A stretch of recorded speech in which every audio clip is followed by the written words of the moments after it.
for everyone. Just want to welcome everyone. My name is William Hurley, and I'm the Professional Development Coordinator here with NFAS. I am joined in the room with a few others of my colleagues who may or may not jump onto the audio. But big thank you from all of us for joining today's virtual roundtable, Emergency Preparedness and COVID-19 in Higher Ed. I would like to inform all of our attendees that this program is being recorded today for our friends who couldn't participate, likely due to being involved in impromptu meetings that are occurring on their very own campus. And we have a lot of really smart folks in the room from a lot of institutions with a really wide range of where they sit geographically, what size their school is, and what resources they have at their disposal. And one of our aims today is to provide examples of what other institutions are doing to combat this threat to campus stability. And we hope all of you can draw from these examples in continuing to craft your own message on campus.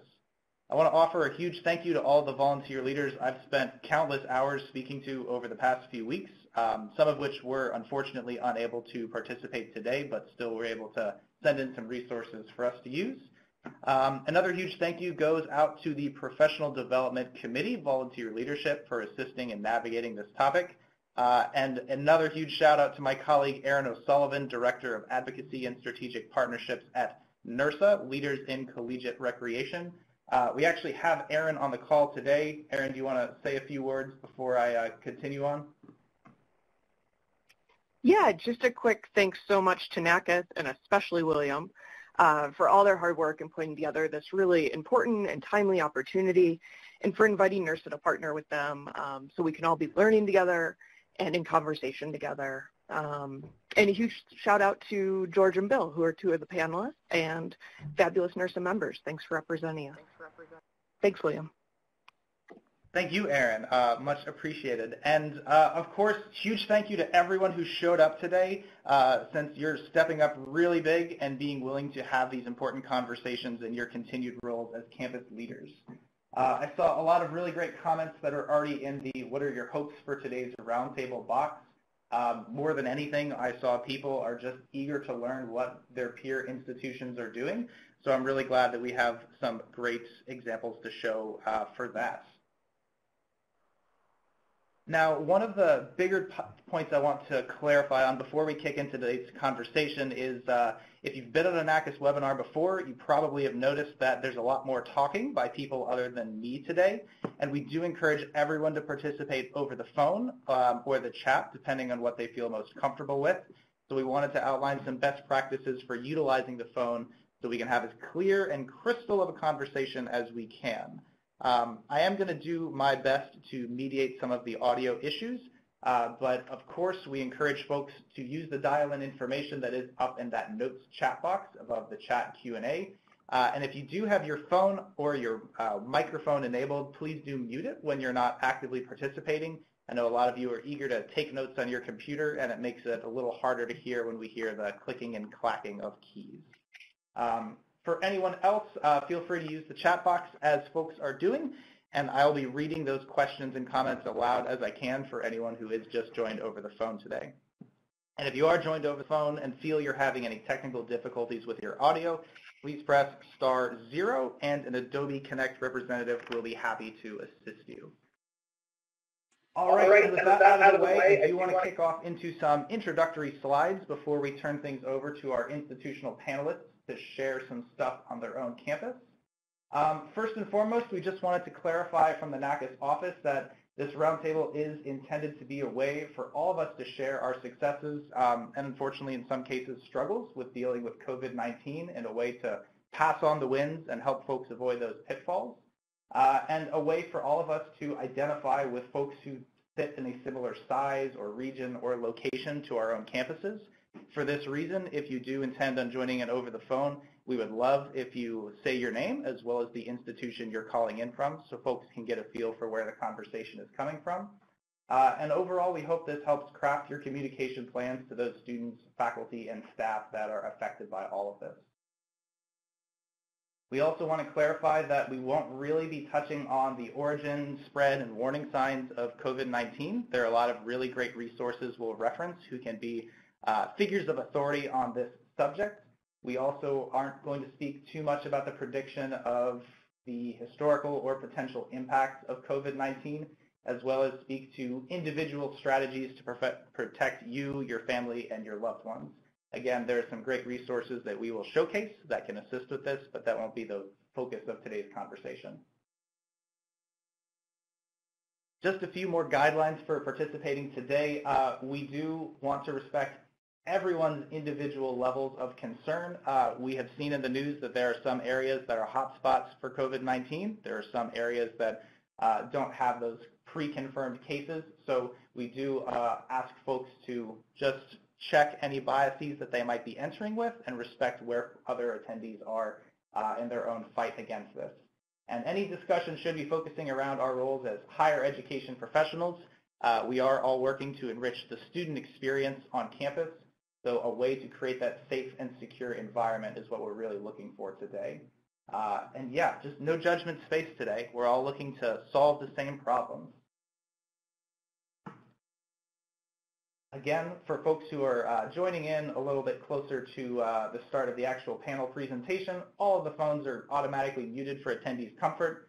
Please press *6 to unmute your phone and join in the discussion. But of course, when you feel you're not ready to speak anymore, please do mute your phone again so we don't hear the background noise. And then utilize the chat if you prefer. Some links I do intend on distributing after the fact that I want folks to be aware of are being distributed. The CDC has listed some excellent guidance for folks in our area, in which they call institutions of higher education, both in terms of general best practices as well as some guidance for students participating in study abroad. And we also received some terrific resources from the American College Health Association with a nice guidebook that is actively being updated as the CDC and WHO provide updates for what we can use as college and university professionals.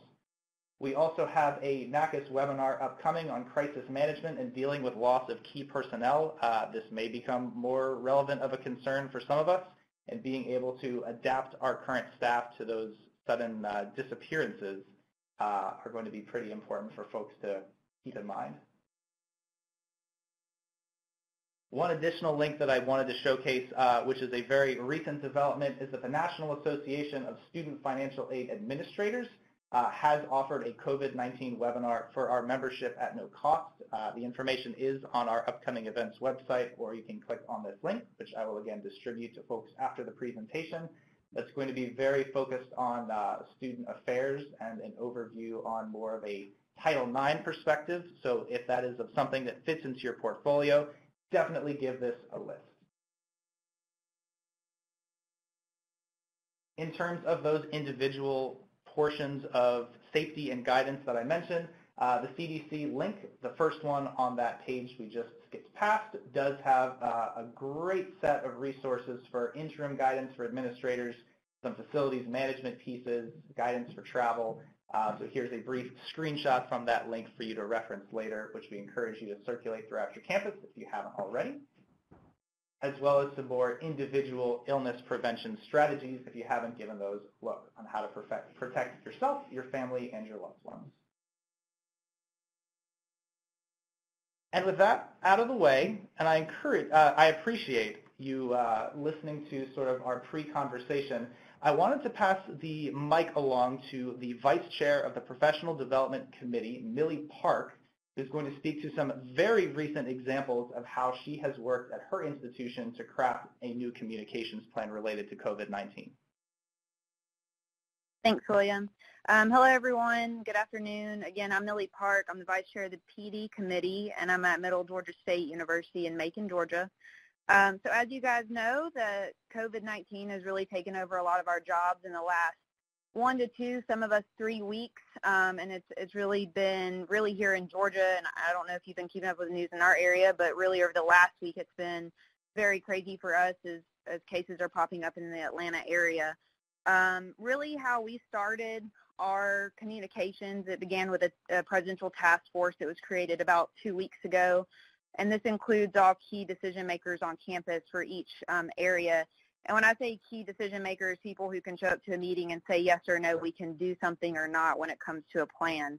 And that's really been essential really so far in what's been going on with us. And we've had at this 0.3 meetings, and then of course we have a communication plan through our Marcom department, sending out constant emails to students and faculty and staff on what our plan is. And really what I found most interesting, I joined Middle Georgia back in November, so I'm still fairly new at Middle Georgia, but they actually already had an infectious disease response plan in their university plans, which is awesome. And what we did as a task force so far is to design this plan specific to COVID-19. And in that plan, there is every area listed. And so, for example, auxiliary services is one of them. And under each area, our responsibilities are listed of what we're expected to do and what we will do. So, of course, with auxiliaries, it includes dining, housing, conference center actions. So it's a very actionable plan, and it's been really helpful in going to these meetings saying, okay, if this does happen, we have the capability and resources to either do this or not, and if not, what is that plan? So that's been a huge, huge part of our plan so far. And then honestly, in a lot of these conversations, we're leaning on the University System of Georgia and the CDC to make big key decisions like canceling, study abroad plans and things like that on the academic side. So I don't want to get too much in the weeds on specifically what we're doing, because I know that we have schools from across the United States on this call today. But I do think that this is the perfect opportunity to talk about best practices and what we're doing, and really laying the groundwork for how students are perceiving how we are taking this and how serious we take it, but also not creating a panic at the same time, but having a plan. So that's what this call is about, and thanks to everybody who has helped out with this so far, and special thanks to William. But really, we want to just transition to the communications plans. And again, we've got several panel folks on the call that each are going to speak to different things. And then, of course, if you've got something you want to add, please do. But right now, I really want to segue into what are you all doing in regards to communication plans on your campus? How did it start? What are you doing now? If you've got cases nearby, what are you doing? And again, I'll reiterate, we're really leaning on CDC and USG for our communication plans. Actually, every email that we send out to our students has to be approved by USG right now. So we're really leaning on some folks in our area for that. But does anyone want to go ahead and start us off by talking about that? Thank you, Millie. This is Dustin Hi, yes. from Arizona State University. And I think this is a great forum for this discussion. And as a member of the university community, we actually had the first case at a university here in the U.S. a few weeks ago. The individual has since fully recovered, but it really brought us into this discussion at the early on phase. And as you mentioned, we're receiving a lot of guidance from upper administration here at ASU. We have established as a part of our university homepage, a link to the most up-to-date information regarding the virus and how it affects the university community. So that is what we are lining that link with all of our communication to either our staff or students, so that the word and message is consistent. I think in a large-scale case such as this, when we're talking about how it can affect the entire university community and the surrounding area, it's very important to have a succinct message.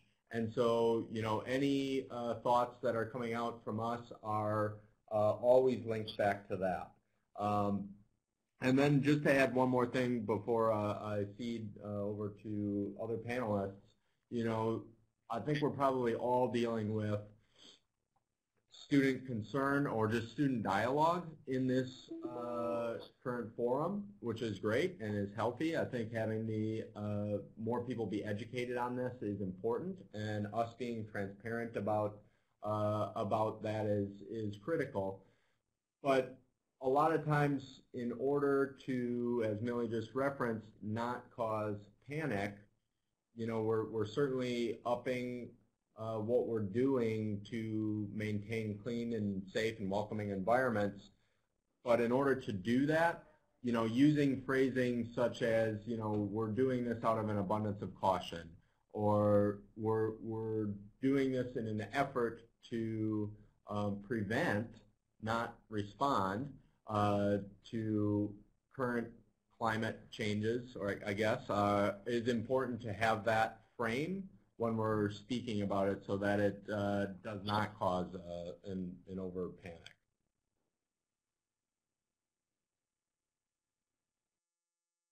Hi, this is Robin Izzo calling from Princeton University, and I apologize. I think right after this comment, I may need to drop off pretty soon. At Princeton, we've made a shift recently in the way that we were communicating. When this started, we've been really in the midst of all of this since mid-January, like many of you have. Our team's been very active since that time, and we originally were sending at least 2 emails a week, sending them through our emergency notification system, just email, and we were also used our emergency management website. We have a public health section where we make new pages always when there's a new public health emergency, so we used that. That was something that was updated mainly by my staff there, and so we use those 2 forms of communication for the most of the time. But when we decided just this past weekend, when we made the decision that we were going to take more drastic measures in going to online classes, which we had been prepping for a possibility for, and limiting events, and and a lot more restrictive travel, we decided to change the way we're communicating it. We created a brand new website that's controlled by our Office of Communications, and we have we've also all of our communications now are coming from the president of the university. So it's a little different feel because we felt that this was the time to shift into, you need to take this more seriously now, and in the meantime, we actually have had our first 2 people being tested right now, 2 staff members being tested as a result. There are about 40 people that are in quarantine, including some students and including me, calling in from quarantine, and so the way that we're actually using several different lines of communication. We have our Vice President for Human Resources and our Dean of the Faculty are communicating directly to faculty and staff about certain things to emphasize certain points. And our deans for undergraduate students and graduate school are communicating with those to amplify certain things. Anything related to medicine is coming through our university health services. So people are seeing that there are, there's the broader communications, and then there's the more fixed ones. And we've unfortunately dealt with a number of public health emergencies, and there comes a point where where you do need to be a little more to make it more serious. And just as an example, we've gone to online learning. Next week is spring break. This week is midterms. And our messaging on Monday was, we really want you to go home during spring break, and then at least for the next 2 weeks to take classes online. And what we learned is that very few people were planning to go home for a number of reasons. And so because they thought it would be safer on campus to stay on campus. So we had to change that, change the tone of that a bit, just to say, this is a college campus is not the best place for you to be. So I'm going to stop here and let the next person talk. This is Bill from the University, Bill Crockett from the University of Maryland, Baltimore. I'd love to add some comments to the comments that we just heard. I love what I just heard from our last 2 panelists. At the University of Maryland, Baltimore, I like to say I've been very proud of the way that they've handled messaging overall. I've got great examples of how they've done really well messaging, and I've also got an example of where messaging kind of went sideways when it's not done in the approach that the university was trying. But we've taken a two-tier approach. One is an informational. So informational has been as in real time and getting it up to our COVID-19 web resources and site. And the other one has been directive and directional.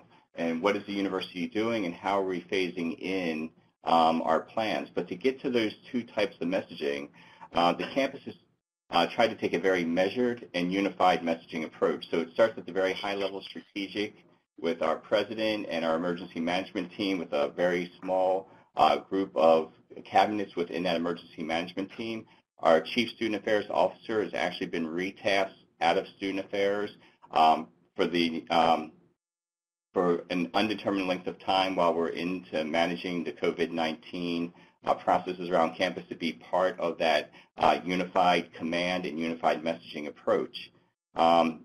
But we've also been careful with language. We use things like in accordance with, making sure our phrasing is very inclusive to make sure that we don't yell the proverbial fire within a building, and that we send messaging that helps reduce the angst or anxiety at the same time providing the information that we need.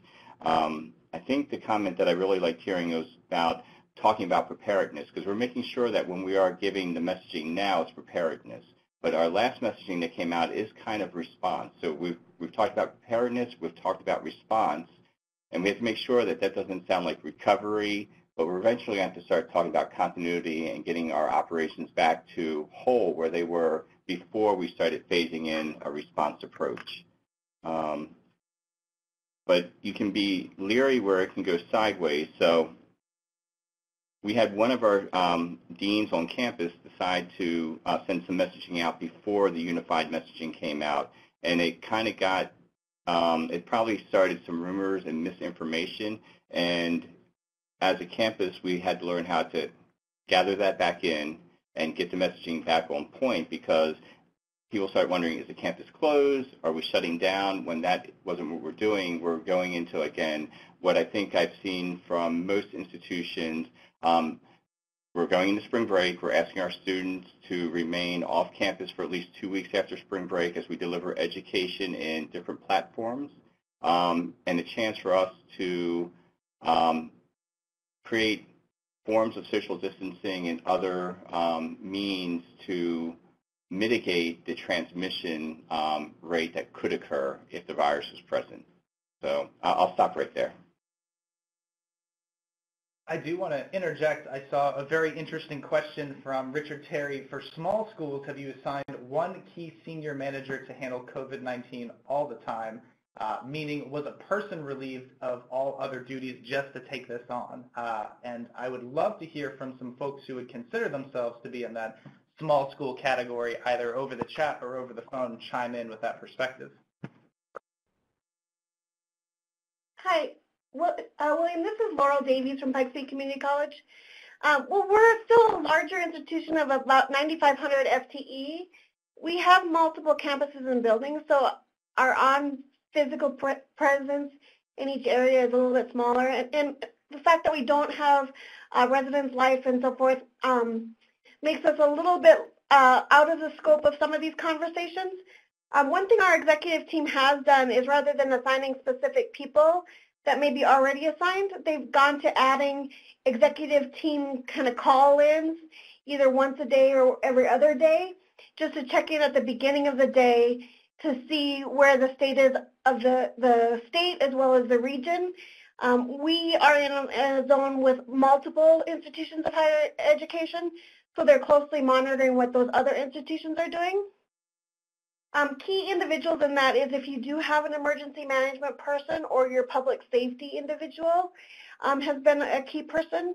Our other key people have been grants personnel. Our grant person particularly has some background in infectious disease, but grants and procurement and those type of areas. The other area, and I saw someone else just type in, virtual access as your IT people are also critical because there's an extension of that platform that we don't always think about when we're doing typical emergency management, that a lot of these distant and extended programs rely heavily on our ability to work remotely. And so that's how our campus is reacting. We're not having one individual person, but it's that daily check-in of the executive team to make sure that they all have the same information and are all on the same page. Laurel, thank you for that terrific answer, and I do just want to call out some of the great responses that I've seen in the chat box. Like I said, for those who are just able to join over the phone today, I saw that Firm has built a whole team of people. I see at VMI, the Emergency Preparedness Coordinator has taken this on as a full-time job and has stood up a comprehensive task force. Lee, glad to see you as always. Perry Hacker has listed the website for his university, the U of U, where all of their information is housed for folks to take a peek at later.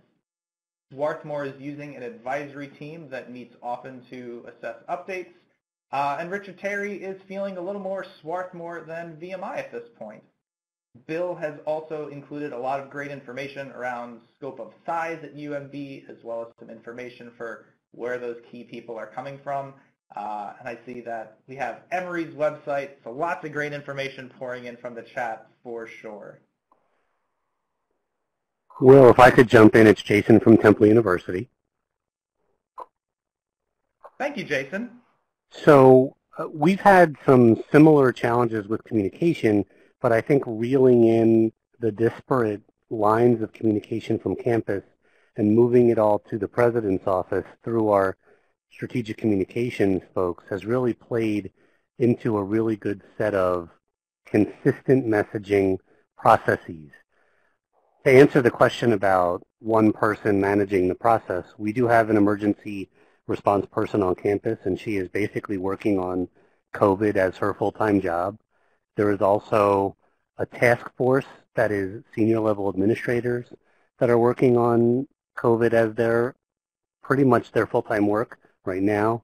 And there's a group of smaller work groups that are surrounding themselves with information for campus events, campus operations, and then future planning. So I'm on one of those groups, and my boss is on one of those groups, and blah, blah, blah. But I think that we've really started to tackle the what-ifs and the scenarios downstream for where we go and how we finish out the semester. We were unfortunately on spring break a week earlier than most people, and now our students are back on campus as of this past Monday, and we're in conversations about what our next steps will be. Should we need to move to online learning models or closed campus or all of the variables that others have either started to do or are in planning to do? And the biggest challenge, I think, for us is we don't see an end date that can be feasible whereby we close or go online for X weeks and then can bring students back. So as an example, if we go online for 4 weeks or 3 weeks, that only leaves us with 2 or 3 weeks in the remainder of the semester. Would we really bring students back? And I think the messaging, we're delaying or pausing to be really structured and strategic in that process so that what we send out is going to put people in the best case scenarios to be successful for the remainder of the semester. And I'm curious as to how people are dealing with things like commencement and end of semester programming and things of that size and scale for their institutions from a planning perspective. Well, this is Jerry Clemmer at the University of Richmond. We're a little bit more fortunate because we have our students that are on spring break right now, but we just had our first case happen in a local county near us. And Virginia schools are beginning to close and do the remote teaching everywhere in Virginia and suspending classes. So we're waiting on an official communication for administration. While we've had many meetings and we've had our president and provost send out joint emails keeping us posted, we're kind of at a crossroads here on do we push spring break out a week or two, which we really need to make a decision today or tomorrow. But we do know that we're going to take many, many steps to try to isolate students that are already on campus right now. So our communication is having to go out to students that are off campus, and then the international students and everyone that are on campus, and making sure that our messages are consistent. As far as commencement goes, Jason, like since we're on a holding pattern, I bet most people are like this, we're not even wanting to get down that road or even think about that at 6 weeks from now. I guess we're trying to just fend through the next 2-3 weeks and then see what happens. Thanks, Jerry. At UMB, this is Phil again. At UMB big scale events, we're taking a 2-week look ahead, meaning that we're phasing in at 2 weeks at a time. We have these big ticket items, these big tentpole events in front of us. We're looking at them, and we're reverse engineering when is a drop dead time that we have to make decisions. But we're also letting things evolve, so we're not making a decision too hastily. So we have been considering things like commencement and other large-scale events, but we know that we still have a few weeks before we have to actually make or execute a final decision. So we're constantly evaluating and monitoring.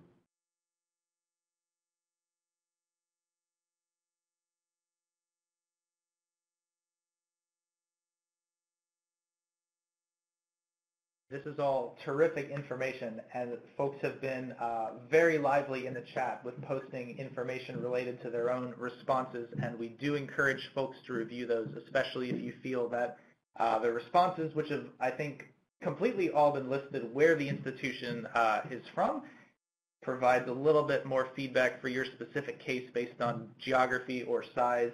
And I do love the engagement we're having with this topic, but I do want to move to our next section for the sake of time, and we can certainly cover additional topics as needed. But there was one story that I heard in particular from one of our volunteers about really establishing the tone on campus and student support, and how we have that role as auxiliary service professionals to provide that sort of clarity of the institution's tone. I don't suppose we have Douglas Belcher still on the line, do we?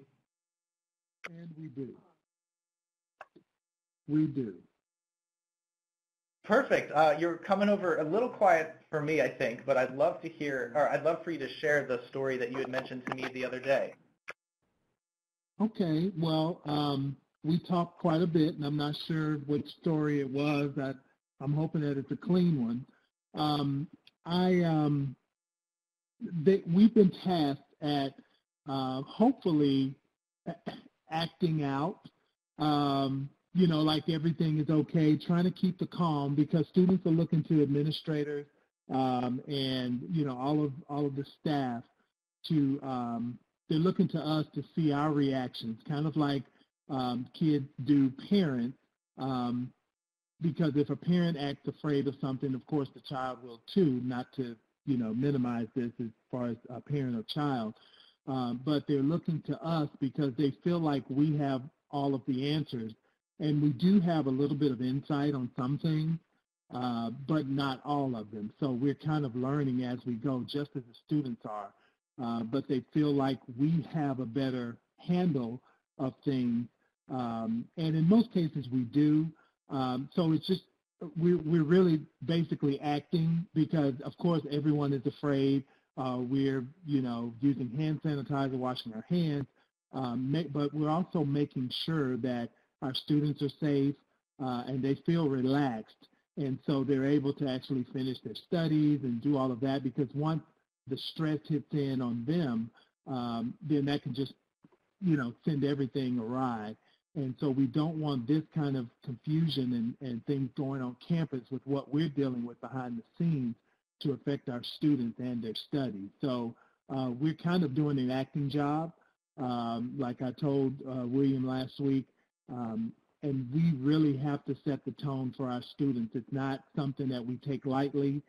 We have gotten together with our cabinet, and even though we're on edge a lot of times, when we see our students, which we see every day, we just have to keep a level head and make sure that they understand that we're working with things the best we can. We're getting all the information that we have out to them, and we kind of have to, do best practices for ourselves as well as for our students. We have about 13,000 students, so we have 13,000 lives in our hands, as well as our staff, faculty, and administration. So it's just basically that way we set the tone is just kind of keep calm, and we can come home and freak out.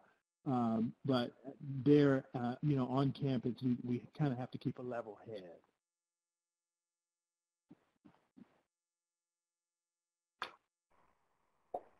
Perfect. Thank you, Douglas. Will, it's Jason again. I'll jump in. Exactly. Our student activities folks are being really proactive with trying to bring large-scale events that are not in person. So as an example, this weekend we were supposed to have a bingo event with 500 people in the Student Center, which we're not doing because we're moving away from large-scale events. And they have instead found a way to do bingo online. So they're still going to do the bingo event, but it's not an in-person event. They're still going to have the prizes and be able to do the program, but it's going to be it's a program that people can participate in from anywhere. They don't need to be in the Student Center in our ballroom to make that event happen. In addition to that, we have started to cancel events that bring non-Temple folks to campus, and there's all the downstream concerns about if we don't do Visit Temple Days for prospective students or admitted students, what's that going to mean for those students in the fall or, going forward, and what those things can potentially look like. And we have started the conversation about what the end of the semester would look like without commencement, but we haven't canceled or moved in that hard direction as of yet. I think that the most important thing that I've taken away in the last 3 days, because things have really ramped up in our local community, is that there's a time to be very transparent, and I try to do that with my staff, and I do that with my peers in the Division of Student Affairs, but I am less so with maybe more of our student employees and other folks that are operational partners until there is more of a directive or an environment where transparency happens from above at the senior leadership level on campus. I'll throw this out there just as a case study perspective. One of our schools and colleges decided they were going to cancel all events of 20 people or more on campus before there was any leadership or direction in canceling events in general. And there was a lot of blowback from that, from the students in that school and college, the parents of students from that school or college, when the university had not made a decision to publicly start canceling events or programs or meetings as of yet. And I think that once that particular incident happened and folks moved in line with, we're going to have a unified mission and vision about COVID, and our messaging is going to be very consistent from top-down leadership, that we all kind of moved a little bit more in a better direction to be consolidated in our process.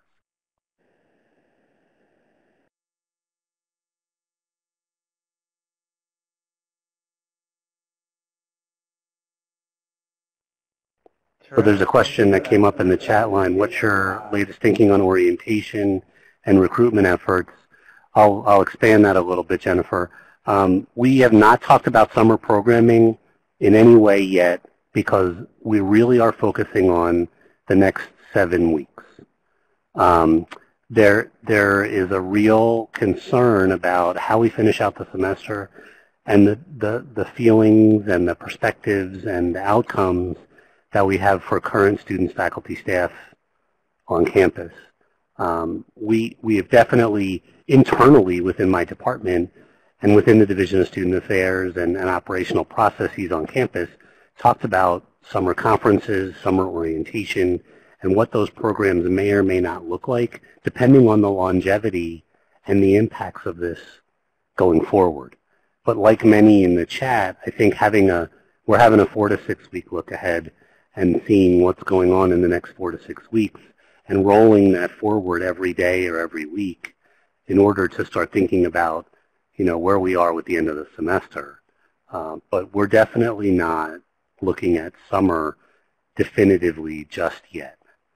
I actually just got an email from our continuity planning group, which is the emergency response team, and what they're doing, and we're talking about continuity of operations and creating a plan from a departmental perspective, from a school and college perspective, and what we need systematically to do to have success over the next 6 to 7 weeks. So I definitely see a need to start looking at summer conferencing and what summer conferencing is going to look like.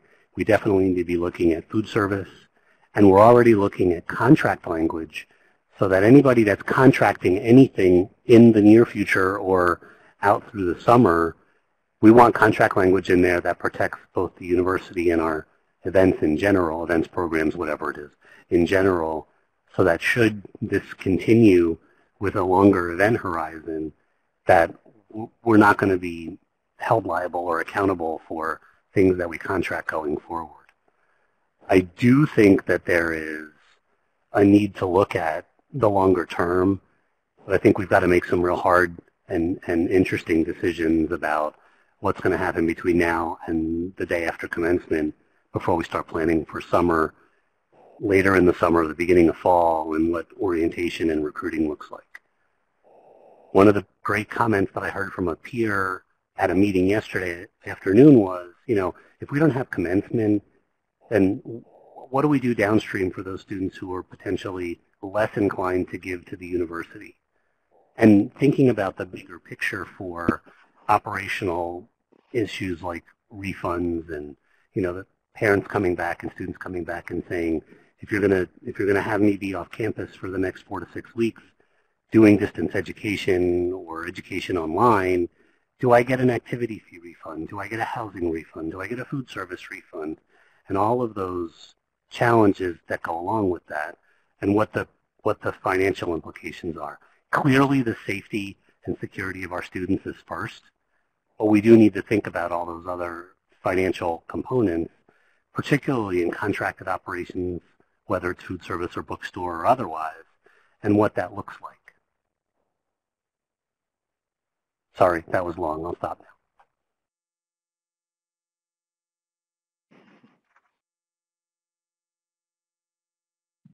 This is Berkeley. Can I weigh in quickly? This is Bahar from Berkeley. And I'll keep this really absolutely. Brief. Thanks. And I'll keep this really brief. Our campus has moved instruction online only through March. They are going to reassess. Our spring break is the last week of March, so essentially through spring break for us. They're going to assess after that. Our dorms remain open. One of our largest dining halls remains open, although on a modified schedule. Campus itself is still open. They have canceled university-sponsored events, but have left public and athletic events open and student organization events ongoing, although they've encouraged those that are over 100 people to cancel on their own. That may change. They may decide to actually cancel all student organization events. So at this moment, they're treating them like third-party events. Our student union remains open, as do most campus buildings, although we are going on a modified schedule because it's a bit of a ghost town here. And yeah, we have a communication site up. I sent it out to the chat on the side. We are monitoring this. Our health service is in touch with the county, and some of the other University of California schools have decided, University of California Irvine, University of California Riverside have decided that they are going online through the end of the June quarter for them, and have encouraged students to move home. But at Berkeley, we have not yet made that call. We have no positive cases in the city so far. So I'll leave it there unless there's questions. Yeah. So can everyone hear me? This is Kelsey. Maybe? Yes, Kelsey. I'm in the car. Can you hear me, Kelsey? I can hear you. Okay, great. I can hear you. Okay, cool. Thank you, Bahar. I think that was very helpful. And listening to you all talk, I guess one question I have for this group, for the parts that I've heard, is I feel like the media and the message that's being pushed out are mostly from the schools that are just complete shutdown. which to me spins a lot of questions. Kind of personally, I'll own this as personal, not as a NACA thing, but this idea of how are we taking care of our students if they have no place to go, if there's no other place to find food, if there's no other home to go to, and we're pushing them away from the community that they're supposed to be safe in. So is there anyone, one, that's on the call that is on a campus that's completely kind of, hey, everyone's out by Friday, because I think there's some that are doing that. And then two, those of you that I've heard talk, is there some sort of public message going out, or is it, hey, we're just taking care of our own and this is how we're doing it?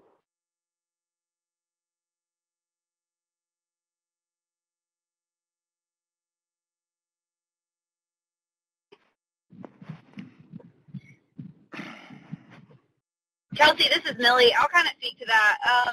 We don't have any cases on our campus yet, and we haven't shut down, and we're actually pretty, business as usual as it is right now. I mean, sending out obviously tons of messaging of what is going on, leaning on the announcements of the CDC and USG to our students. But we're also guaranteeing our students that if something does happen and it does come to campus, that we have a plan in place, because we do know that there are students on our campus that have nowhere to go. And so I'm going to segue, because I think there's a lot of people on this call that have questions about how people are handling like isolated areas and residence halls. And, we're trying not to use the messaging quarantine just because that sounds so terrible, but, isolated rooms and how we're going to deliver food to them. I'm working with our, dining services provider. And so I think that's a great thing that you posed, because it hasn't happened for us yet, but I think there are a lot of universities that it has.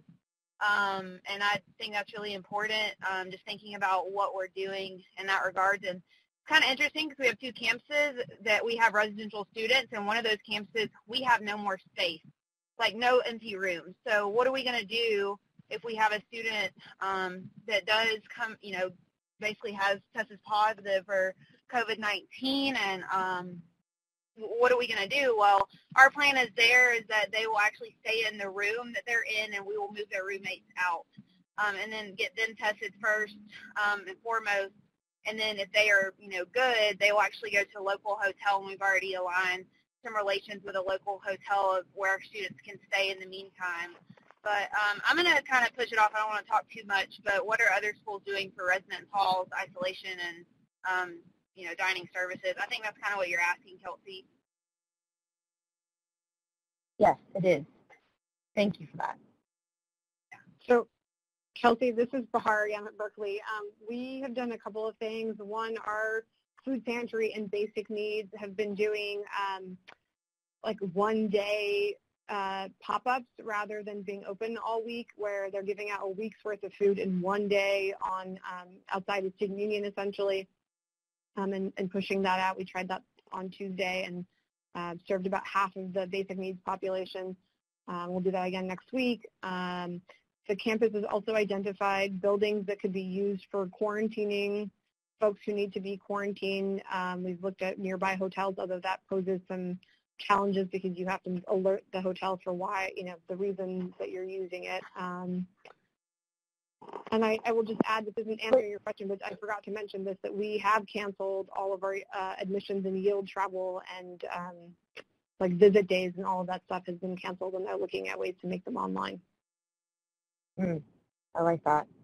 And Bahar, thinking about what Millie just said, what might be interesting using local hotels is you keep the student that maybe is potentially infected in the room, and you move the healthy student to the hotel, right, if that's an option to think about.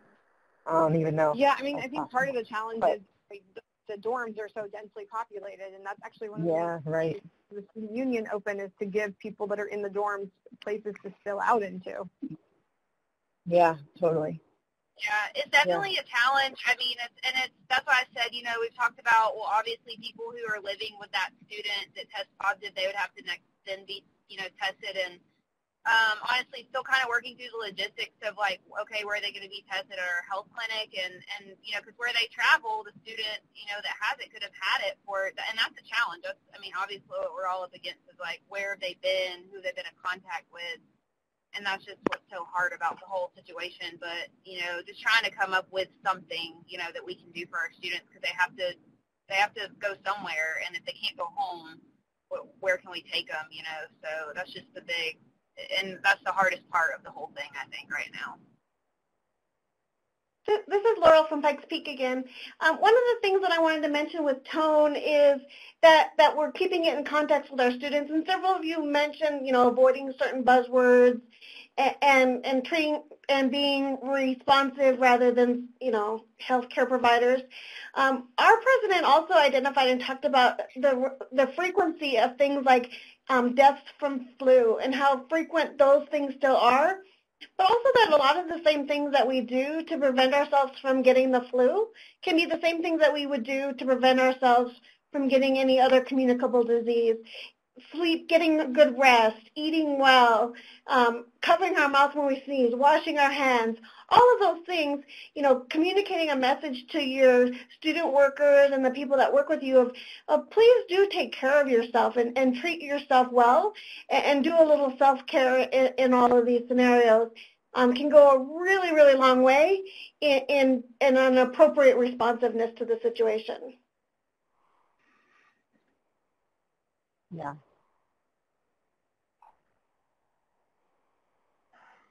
I wanted to ask a question, just being on the topic of residence halls and following up on that one more time. I talked with William about this earlier, so I wanted to bring it up on this call.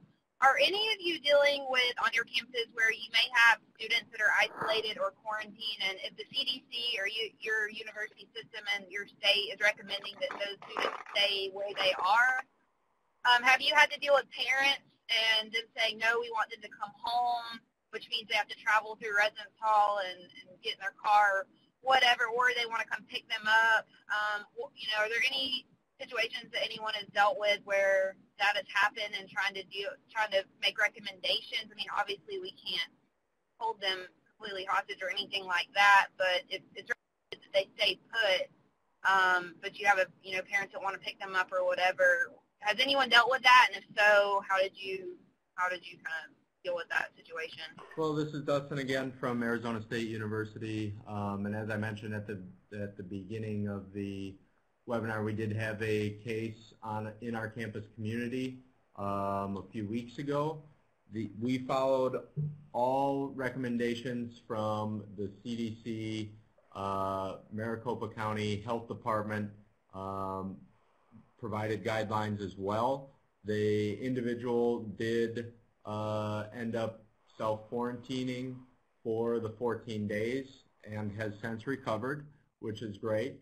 But as I think I mentioned, and for those of you who are not on, we were the first case, so we were kind of on the forefront, and more so when this was not a U.S. problem, I will say, but more so still isolated in China at the time.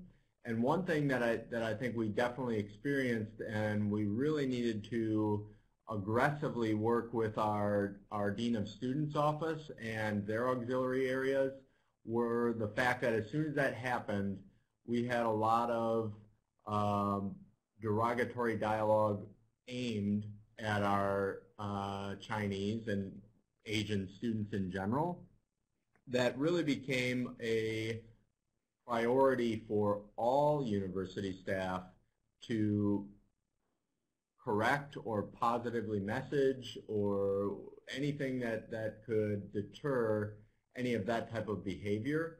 But we did follow strict and exact guidelines from the CDC. We were transparent with what was taking place. I will say there was quite a bit of media attention surrounding this, as it was the lead story on every single local news channel for at least a week. And so working through the university spokesperson and kind of going in that direction and talking with our teams, both professional and students, to send all messaging through the one source was important as well. But I'm not exactly sure on what may have transpired with you know, any family of said individual or anything like that.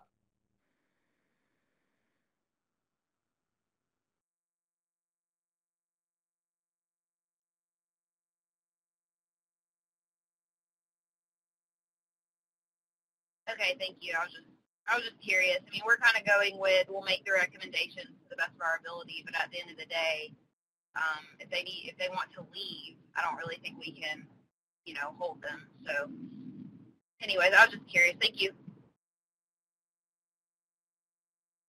Great question, Millie. Appreciate you bringing that up. I did want to call out some of the terrific conversation we've had in the chat about just getting a feel for sort of where campuses are operating. And I think my surprise might even match some of our attendees that it looks like the bulk of our campuses are open as usual.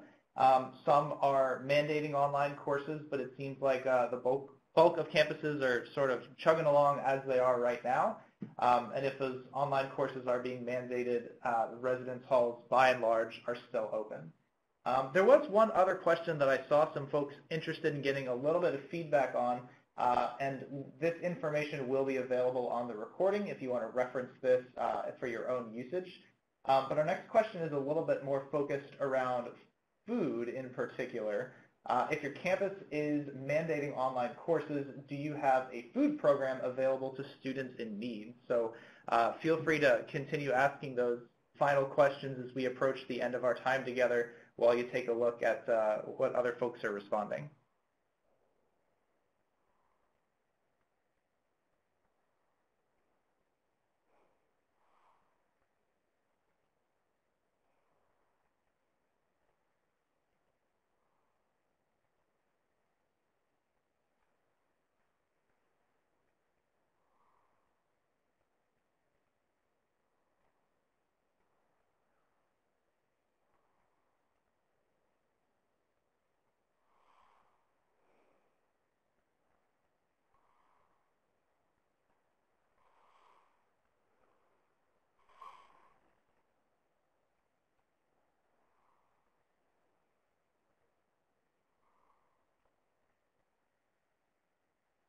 Well, it does seem like we're evenly split, more or less, on this final question.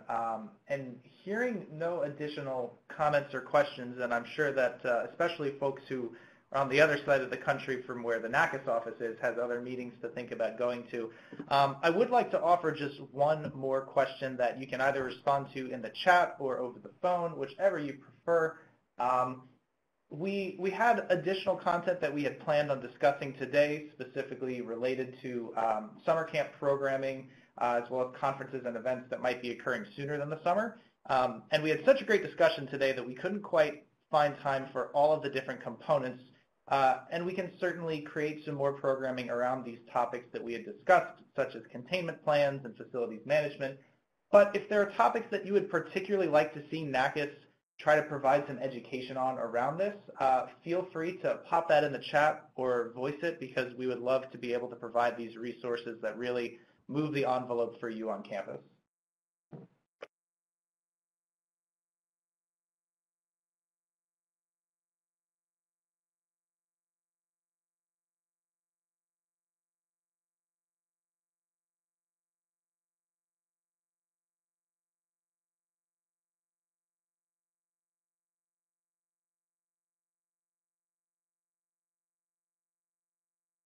All right, so I'm seeing a few plugs for summer and camp operations, and then George has so kindly provided his own contact information for sharing recreation-specific info.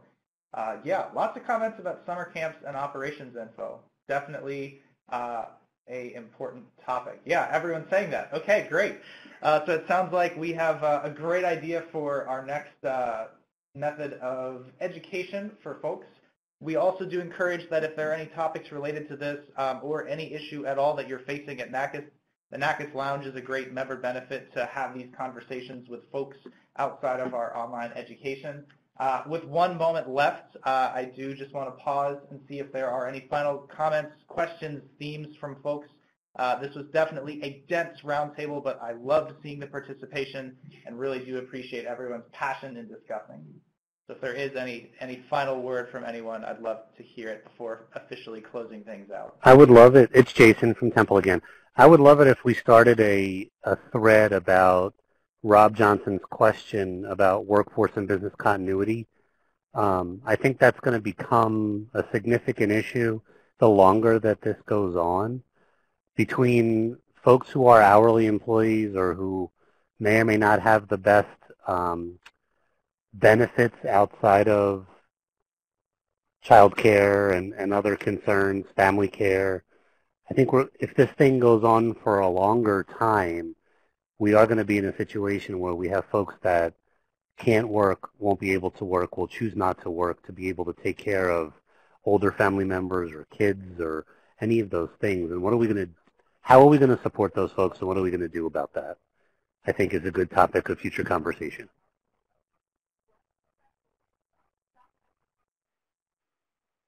Yeah, great comment. Like I had mentioned at the beginning of the session, we do have a webinar coming up later in the month around continuity planning, but that definitely is more of a focus around what can you do with a smaller team than usual versus sort of the support we can provide those folks, or if you are one of those individuals affected. It's a great topic for recommendation. Thank you to both of you. Great job, Will.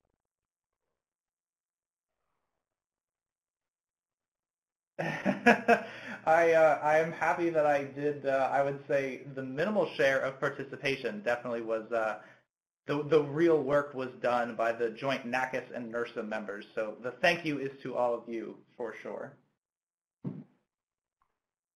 Just an FYI to everybody on the call. Well, sorry, Will, go ahead. Thank you.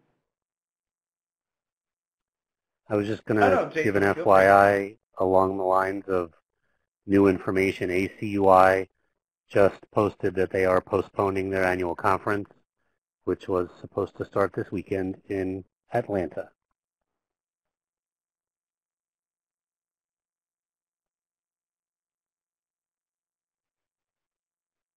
On that note, I didn't attend the NASPA webinar that was an hour before us.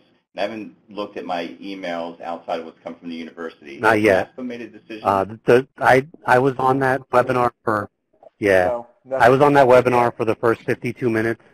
It was really informative, but it was more policy process than it was about NASPA itself. They had some great experts on that webinar, and I believe that the recording is going to be made available tomorrow. So keep an eye out for that. There was some really good info. But no, they haven't made a decision yet. The board, I believe the board was meeting today, and that more information will be coming tomorrow.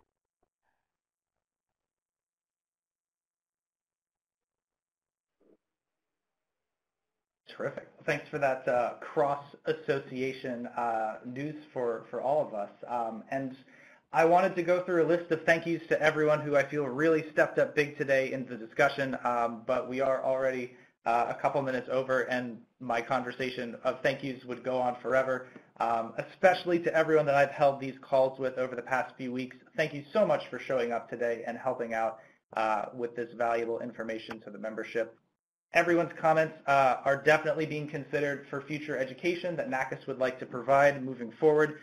We are doing weekly check-ins of the COVID-19 situation, and our goal is to provide resources along the way as they are useful and relevant for all of your campuses.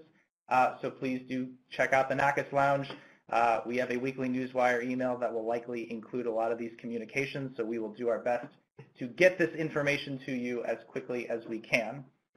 For anyone who did join this session late and wasn't able to hear the entire presentation, the recording will be made available on the NACAS website in the next few business days. We certainly hope to see you at all of our webinars and roundtables in upcoming weeks. And as always, we have our anonymous feedback questions up on screen if you'd like to let us know how you felt the session went today. Once again, I really can't stress enough, thank you all for your participation. This was an incredibly meaningful conversation, and really only was because all of you chose to be here and engage in such a great way. If we do have any CASP in the audience, please remember to upload credit for this activity. And on behalf of the NACAS office, hope that all of you have a fantastic rest of the day.